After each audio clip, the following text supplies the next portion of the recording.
with another one pending in Wayne County, and he's still using, you're saying it doesn't show to me that he's a danger to the community?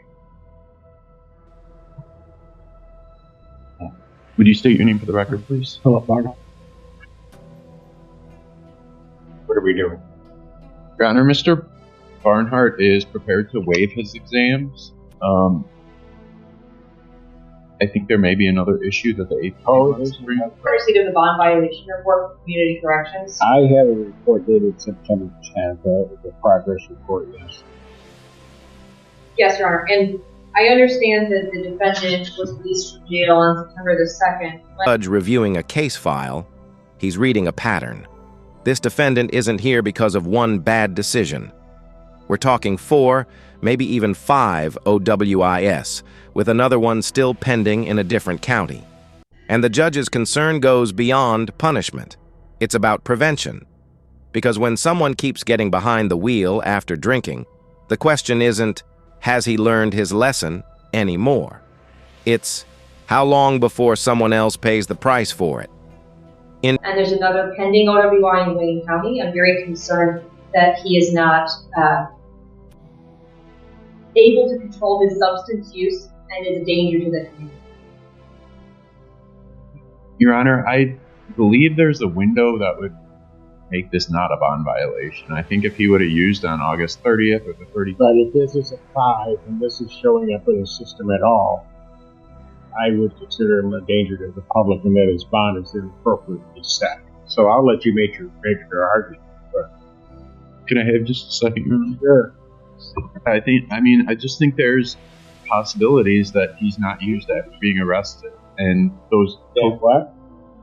I mean, cocaine could stay in the system for up to a week if there's heavy use. So the failure... Let's say, well, I don't know, a week, but let's say I agree with you regarding then his bond, and this is my... Now, the defense is doing their job, trying to cast doubt on whether that positive test actually counts as a bond violation. And technically, on paper, they've got an argument. It could be leftover use. But that's not the full picture. The court isn't only focused on test results. They're looking at the bigger pattern, the choices, the history, the behavior.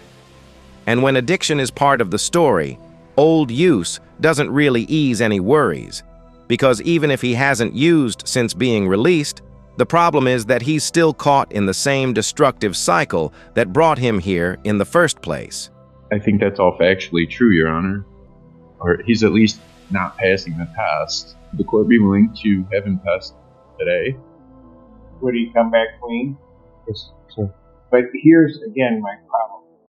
My problem is really the danger to the... Because I have an incident that occurred in February of 23.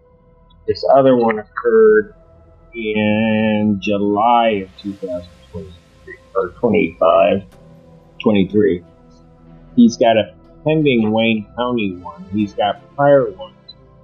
And he's still using. So I don't know that he should be out, because at some point, luck's going to run out. He's going to get behind the wheel, and he's going to take somebody out. Your Honor, I don't believe he's driving. The test certainly indicates use. This is the turning point, when the judge stops talking law and starts talking reality. Luck doesn't last forever. Someone's going to get hurt. That's not legal talk. That's human talk. Judges see what happens after drunk driving every single day. The crash photos, the devastated families, the funerals. So when a person racks up multiple offenses and still doesn't change, the question becomes painfully clear. Are we protecting him or everyone else out there on the road? It's absolutely dangerous, but there's no dispute. I think if he's using drugs in his own home, I don't believe that's a danger to the community that rises to the level of him being incarcerated. I think he can remain out if he fails a test. That would be a bond violation at this point, because he has been on bond since, I think that would be the 28th or 29th. So if he fails a test at this point, that would conclusively prove use while on bond. And I think absolutely the court at that point had undeniable jurisdiction to revoke his. Then the prosecutor lays it out. 2002, 2004, 2016, and now 2 more OYs in 2023, both with blood alcohol levels over 30. That kind of history changes everything.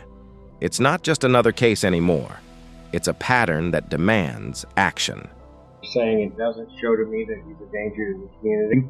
If he was driving, I would absolutely not even argue that, no question.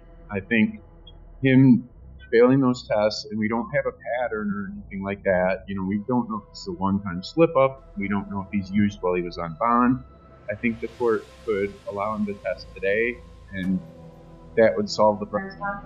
Right. I would wholeheartedly disagree that there's no pattern. I think that the defendant having 3 previous convictions for OWI in 2002, 2004, and 2016, a 2023 Wayne County case, a 2023 Washington County case, and a 2024 Washington County case is absolutely a pattern. Furthermore, Your Honor, in this matter, if I recall correctly, and I think I do, but I'll make sure, I believe the CAC was incredibly, and I'm going to double check that before I make that assertion to the court. If I recall correctly, I think in both cases, the blood alcohol content was above a point. That's correct, Your Honor. So we are not, if this isn't a pattern, I don't. In the end, the judge raises his bond, from personal recognizance to $25,000 cash. Not out of anger, not to punish him, but to protect the public. And it's tragic, because you can tell this man isn't violent, isn't malicious. He's trapped in addiction. But courtrooms can't operate on hope. They operate on risk. I think it would not be abuse of discretion because of the length of time that has passed. So, we're already into August 2025. The positive test, you can't really deny it, but what we can say is he's not driving alone. So the extreme danger to the community that comes with intoxicated driving is not present. Obviously, there's some danger to the community in hard drug use, but I believe it's less. I believe it can be managed with restrictions such as continued testing. If he fails again, he's obviously used while on bond. The court could do that. I think the court could order increased testing. You could put him on 3 times a week. I think he was on 1 time a week. The court could order testing every day if the court felt that necessary. There's a lot of options other than just incarcerating him. What did you wish these set for? I'm sorry? What did you wish these set for? Preliminary examination? No, he's going to waive. So at this point, what I will do, I'm going to, if bond is going to be changed, I'm going to set it at $25,000 cash security. So you're waiving your right to preliminary examination in these cases? Sir. You understand that a preliminary examination is a proceeding where the people would have to show by probable cause that the offenses alleged were committed in